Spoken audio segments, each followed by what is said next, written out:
നമ്മൾ ഈ പോണ നേരെ മലപ്പുറത്തേക്കാണ്. സംഭവം എന്താ വെച്ചാൽ എൻ്റെ കസിനൊരു ഇൻ്റർവ്യൂ ഉണ്ട്.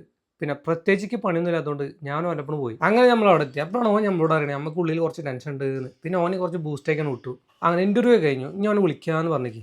അങ്ങനെ പോരിന് വയ്ക്കാണ് നമ്മൾ പൈനാപ്പിൾ ഉപ്പിലിട്ടുണ്ട്. അത് നമ്മളെ ഫേവറേറ്റ് ആണ്. അപ്പോൾ ഒരു പൈനാപ്പിളും ഒരു കരിമ്പ് ജ്യൂസ് അടിച്ച് നമ്മൾ നേരെ വീട്ടിൽ. അടുത്ത നമ്മളെ പരിപാടി എന്താ വെച്ചാൽ യദൂസിനെ കൊണ്ട് കുറച്ച് റീൽസ് ഷൂട്ട് ചെയ്യണം. അങ്ങനെ വീഡിയോ എടുത്തുമ്പോഴാണ് നമ്മളെ ചെക്കന്മാർ മീനുമായിട്ട് ആ വഴി വന്നത്. ഇതിനെ അവിടെ നിന്ന് കിട്ടിയ വെച്ചാൽ നമ്മളെ വീടിൻ്റെ നേരെ മുകളിൽ തന്നെ ഒരു പാർക്കൂറുണ്ട്.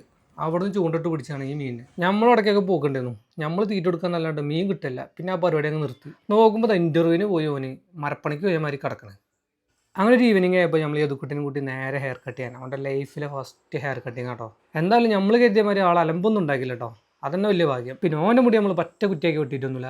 ചെറുതായിട്ടൊന്ന് സൈഡ് എടുത്തിട്ടുള്ളൂ. പിന്നെ നമ്മൾ പോകുന്ന വയ്ക്കും മക്കാനിൽ കയറിയിട്ട് ഓനിക്കല്ല പാലും വെള്ളം പഴം കൊടുത്തു. നമ്മൾ 2 ചായയും കുടിച്ച് നേരെ വീട്ടിലേക്ക്. അങ്ങനെ വണ്ടിയിൽ നിന്ന് ഇറങ്ങി കഴിഞ്ഞപ്പോൾ യദുക്കുട്ടിയാണെങ്കിൽ ഒടുക്കത്തെ കരച്ചിൽ. പിന്നെ ഓൻ്റെ സ്വന്തം ജീപ്പിലിട്ട് ഓനെ 4 ഹോട്ടൽ. അപ്പോൾ ആളങ്ങ് സെറ്റായി. എന്നാൽ പിന്നെ നമുക്ക് അടുത്ത വീഡിയോ കാണാം.